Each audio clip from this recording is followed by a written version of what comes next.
High साथीहरू नमस्ते। आज चाहिँ हामी व्रत बन्धमा जाँदैछौँ।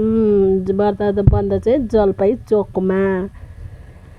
अनि त्यहाँ चाहिँ भान्जी हो, यता देउरानी हो। हामी यतिजना जाँदैछौँ भन्दै जाने बाटो देखाउँदैछु। उनीहरू दुईजना पनि छ। उता दिदी पैसा देखाउँदै हुनुहुन्छ 1000 को नोट। उता ट्र्याक्टरले के लोड गर्दै आउँदै थियो। अनि त्यसै क्रममा हेर्दा आँप केसर फुलेको, मकै त्यस्तै फलेको छ। केसर फलेको यति बेला मकै टन्नै फलेको छ, खाने बेला हुन लागेको छ। यता पनि आँप त्यस्तै फलेको छ। त्यहाँ घर आइपुग्यो भन्दै आइपुग्यो घर। तलतिरको चाहिँ खिच्नु पाइनँ, यताको चाहिँ घरमै आइपुग्यो। बाबुहरूको व्रत बन्ध गुन्यु चोली थियो। कान्छीले टिका लगाइसक्यो, कति छिटो लगाइसक्यो है भन्दै थिए देउरानीले। दिदीको पालो, मेरो पालो। अब चाहिँ हामी खानु गयौँ, खानु हिँड्यौँ। यहाँ दाइले पुलो लगाइदिनुहुन्छ, कम्ती लगाइदिनु है भन्दै थियौँ हामी चाहिँ। भान्जीले चाहिँ टन्नै लिँदैछ, हेर्दा त्यस्तो छौ भन्दै थिएँ।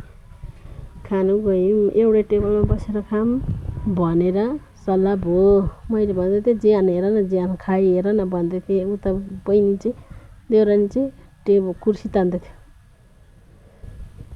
दिदीको दिदी टन्नै लिनुभएको छ। अनि मेरो चाहिँ त्यति खाँदा पनि पेट ठुलो भइगयो। के गर्नु, मोटो मान्छेलाई फेरि पानी खाए पनि ज्यान लाग्ने, धेरै खानु नपर्ने। उसले पनि मजाले खाँदैछ। उसले तपाईँ भन्छ तर उस मोही पनि दिनुभएको थियो। मोही चाहिँ 2 गिलास खाइमा नि भन्दै खाइ पनि सक्यौँ। तर दिदीले खाइसक्नु भएको थिएन, बिस्तारै खाँदै हुन्थ्यो। हामीले चाहिँ खाएर यो मान्छेले चाहिँ मलाई मात्र देखाउनुहुन्छ भन्दै थियो। मेरो मान्छे प्यारी भन्दै जिस्काउँदै थिएँ मैले चाहिँ। अर्की भान्जी, उसको त्यो अर्की भान्जीको बहिनी यता विष्णु भान्जी आएर जिस्काउँदै खाँदै थियो।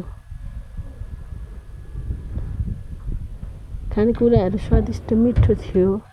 मोही चाहिँ अझ मिठो लागेर, गर्मी पनि छ नि त, त्यही भएर 2 गिलास मोही खाइदिउँ भनेर यति भन्दै बाई बाई आजलाई।